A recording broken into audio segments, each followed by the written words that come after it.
found someone wrote a poem about you. 'Twas the night before Christmas by Clement Clark Moore. 'Twas the night before Christmas when all through the house not a creature was stirring, not even a mouse. The stockings were hung by the chimney with care, in hopes that St. Nicholas soon would be there. The children were all nestled snug in their beds, while visions of sugar plums danced in their heads.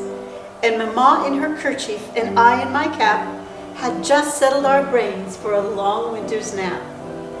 When out on the lawn there arose such a clatter, I sprang from the bed to see what was the matter. Away to the window I flew like a flash, tore open the shutters and threw up the sash.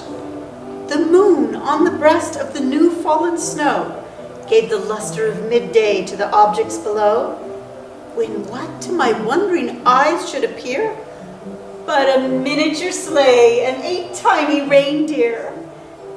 With a little old driver, so lively and quick, I knew in a moment it must be Saint Nick. More rapid than eagles his coursers they came, and he whistled and shouted and called them by name. Now Dasher, now Dancer, now Prancer and Vixen, on Comet and Cupid, on Donner and Blitzen, to the top of the porch, to the top of the wall. Now dash away, dash away, dash away all.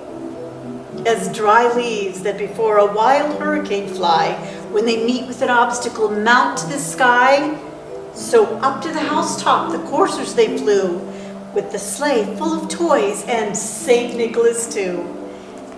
And then, in a twinkling, I heard on the roof the prancing and pawing of each little hoof.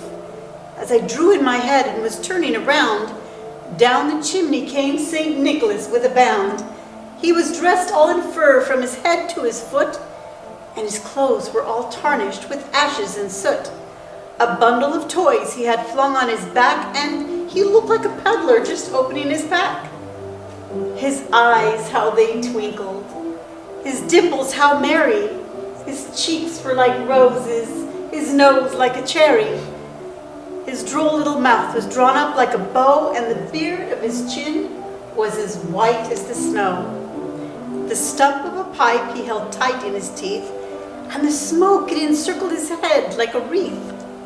He had a broad face and a little round belly that shook when he laughed like a bowl full of jelly.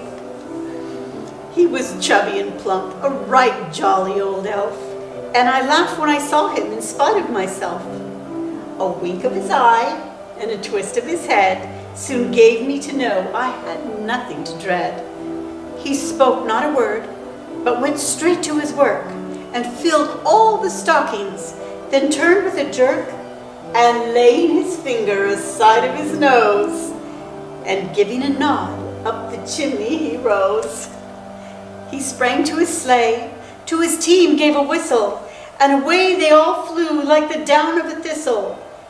But I heard him exclaim ere he drove out of sight, Ho, ho, ho, ho! Happy Christmas to all, and to all a good night.